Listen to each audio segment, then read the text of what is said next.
Hello everyone, welcome back to my YouTube channel. My name is Norma Obonna. I am a legal practitioner called to the Nigerian bar. I am based and practicing in Lagos State, Nigeria. In this channel, we talk about everything that relates to the corporate governance of companies in Nigeria. We also talk about compliance issues as it relates to the running of companies in Nigeria.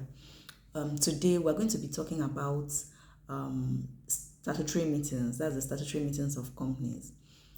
A statutory meeting or the statutory meeting of a company is the first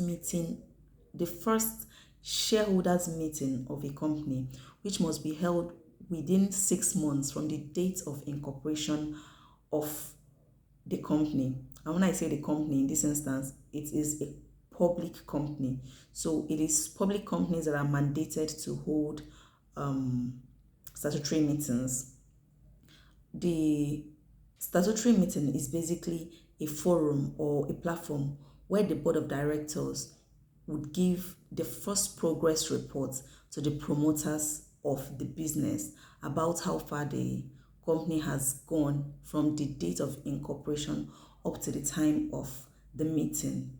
The notice for this meeting is required to be a 21 days notice. So you must give 21 days notice before the holding of this meeting. And while sending the notice, you must also avail the shareholders a report which is called a statutory report to the shareholders.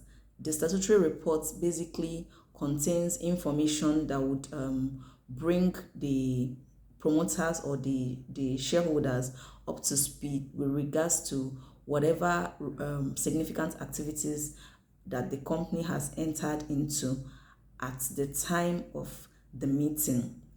Now, the provision for this statutory meeting is made for in section 235 of the Companies and Allied Matters Act, and this section of the Act makes provision for certain information that must be contained in this statutory report.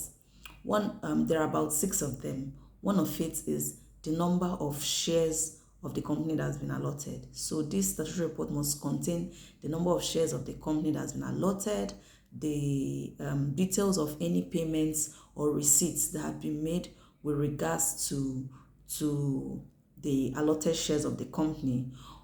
Also, the details of any payments or receipts that have been made by the company as at the time of holding the meeting, the details of the directors, the auditors, the managers, and the company secretary of the company. Also, any details of pre-incorporation contracts entered by the company must be contained in this report, and also any changes to such a contract. Also, if there is any underwriting contract that has been entered into by the company, such a contract and the details of it must be contained in this report. Or you also have a situation where any brokerage or commissions has been paid with regards to the sale of the shares of the company. The details of such payments or the details of such brokerage and commission must be contained in this report. Now, at the meeting, there is something called the register of shareholders. I had mentioned it earlier on in one of my videos.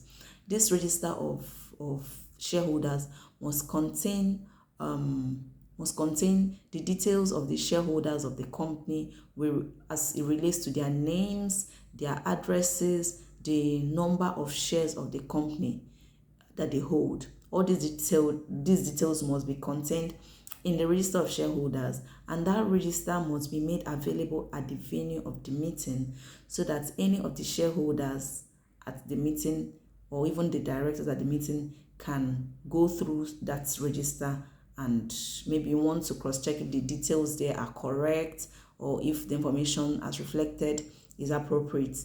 That register must be made open from the beginning of the meeting to the end of the meeting. Also, where a shareholder desires to have a resolution passed at the statutory meeting, he must give 21 days notice from the date of receipt of that statutory report to the company. Let me come back to this again. When a statutory report is availed to a shareholder, and the shareholder has gone through this report, and from the contents of the report, he desires that a resolution be passed, or he intends to move a resolution from an issue arising from the content of the statutory report, he must send a notice, a 21 days notice to the company, and the 21 days would be 21 days. His notice must be sent within 21 days from the date of receipt of that statutory report by him. I hope, I believe that that's clear enough. Also, this statutory meeting, just like other general meetings of the company, must be held in Nigeria.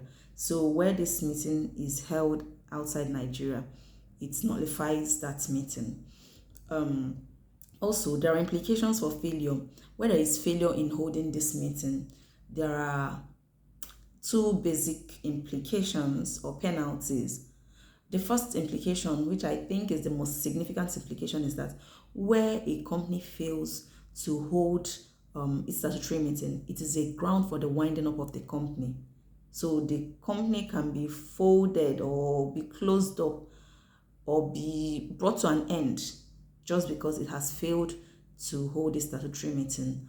Another implication, the second implication, is that where a company fails to hold a statutory meeting, it would be held to have committed an offense, and the company, in addition to the officers of the company, which comprise of the directors and the company secretary, would be liable to fines as prescribed by the Corporate Affairs Commission in the company's regulation.